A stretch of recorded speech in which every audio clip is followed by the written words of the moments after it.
हम पढ़ रहे हैं डेजिग्नेटेड पार्टनर। किस एक्ट के तहत?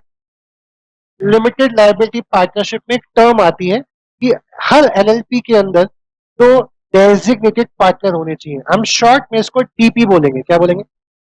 टीपी। डेजिग्नेटेड पार्टनर की वही रिस्पॉन्सिबिलिटी होती है मोर और लेस जो कंपनी में डायरेक्टर की होती है। कंपनी में दो लोग होते हैं, एक वो जो पैसा लगाते हैं उन्हें बोलते हैं मेंबर, एक वो जो उस पैसे से धंधा मैनेज करते हैं वो उनको कहते हैं डायरेक्टर। तो ऐसी पार्टनरशिप फर्म में जिन्होंने पैसा कंट्रीब्यूट किया होगा उन्हें क्या बोलेंगे? पार्टनर। और जो उस कंट्रीब्यूशन से धंधा मैनेज करेंगे। अच्छा, तो क्या होता होगा? क्या जब पार्टनर होते होंगे वही डेजिग्नेटेड पार्टनर बन जाते होंगे? कंपनी में क्या होता होगा? जो मेंबर होते होंगे वही अपने आप को डायरेक्टर बना लेते होंगे। पढ़ेंगे प्लीज। तो every LLP shall have at least, her LLP में कितने होने चाहिए? तो डेजिग्नेटेड पार्टनर होने चाहिए हु आर इंडिविजुअल्स। बस यहीं पर रहता फैलेगा। डेजिग्नेटेड पार्टनर बनने के लिए आपको क्या होना आवश्यक है? इंडिविजुअल। मतलब मां के पेट से जन्म लिया हुआ आपने, मतलब आप एक नेचुरल पर्सन होने चाहिए। लेकिन हमने परसों पढ़ा था कि पार्टनर्स तो कोई भी हो सकते हैं, वो इंडिविजुअल भी हो सकते हैं।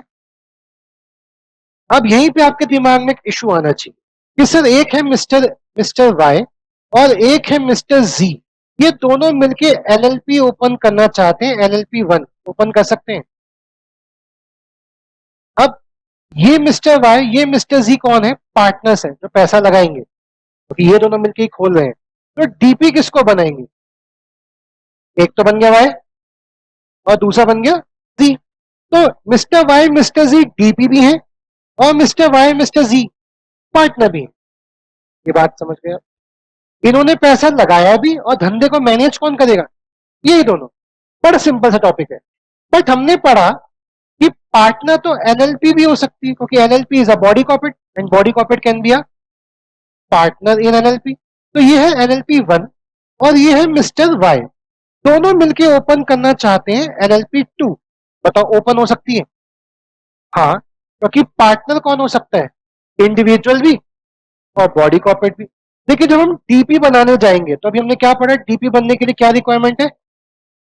आपका इंडिविजुअल होना जरूरी है। अब बताओ इंडिविजुअल कौन है? वाई ही तो है।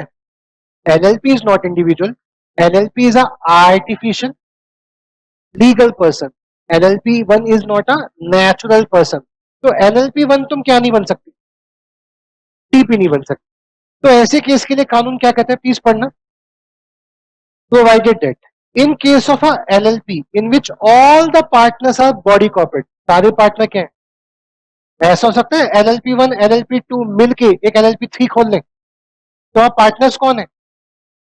LLP one LLP two. But DP कौन होगा? डीपी ना तो एलएलपी वन हो सकता है, क्योंकि दोनों ही क्या नहीं है? बॉडी कॉर्पोरेट नहीं है।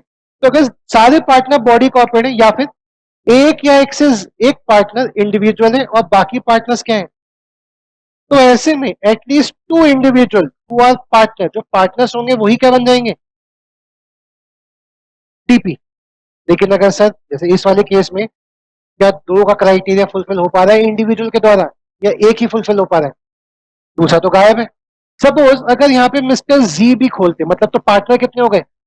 तीन। LLP one mister Y mister G. तो डीपी किसको बना देते? जेड और वाई को। क्या मिनिमम क्राइटेरिया फुलफिल हो गया? डीपी कितने चाहिए? दो, और दो है।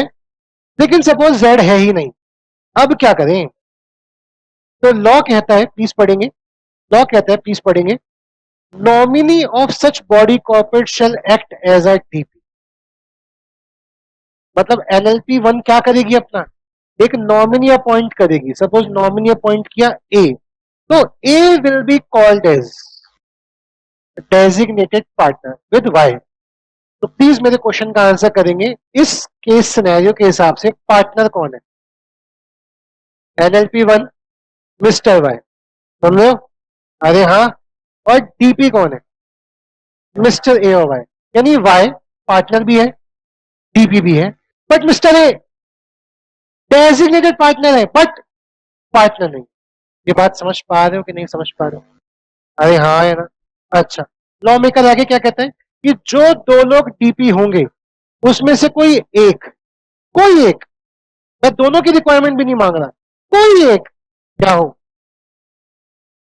रेसिडेंट इन इंडिया हो, क्या हो, एंड रेसिडेंट इंडिया का मतलब क्या है, जो स्टे कर रहा हो इंडिया में for a period of not less than 120 days during the financial year, मतलब फाइनेंशियल ईयर में कितने दिन हो, 120 दिन या उससे ज्यादा, ठीक है। दोनों को होना जरूरी है या एटलीस्ट वन को होना जरूरी है, मतलब एक इंडिया से बाहर का हो सकता है बट एटलीस्ट एक को इंडिया में क्या रहना पड़ेगा, 120 दिन रहने पड़ेगा। ये बात समझ पाया? अरे हाँ है ना, एक बार रिकॉल कराएंगे। डेजिग्नेटेड पार्टनर का सेक्शन 7 सब सेक्शन 1 हमें बताता है कि डीपी कौन होगा, डीपी कितने होंगे, तो डीपी कितने होंगे, दो होंगे। डीपी कौन होगा, इंडिविजुअल होगा, लेकिन अगर पार्टनर्स इंडिविजुअल नहीं है तो वो बॉडी कॉर्पोरेट होंगे। बॉडी कॉर्पोरेट क्या अपॉइंट करेगा, नॉमिनी अपॉइंट करेगा, तो नॉमिनी कौन है, जैसे पार्टनर, पार्टनर कौन है, बॉडी कॉर्पोरेट।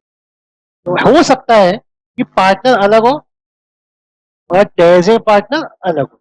जो बंदा डेजिग्नेटेड पार्टनर होगा उनमें से एक क्या होना चाहिए, रेसिडेंट इन इंडिया होना चाहिए। रेसिडेंट इन इंडिया का मतलब वो फाइनेंशियल ईयर में कितने दिन इंडिया में रहे, 120। ये हमने किसकी परिभाषा पढ़ी, डेजिग्नेटेड पार्टनर, कौन सा सेक्शन, सेक्शन 7, किस एक्ट का, लिमिटेड लायबिलिटी पार्टनरशिप एक्ट 2008 का, ठीक है।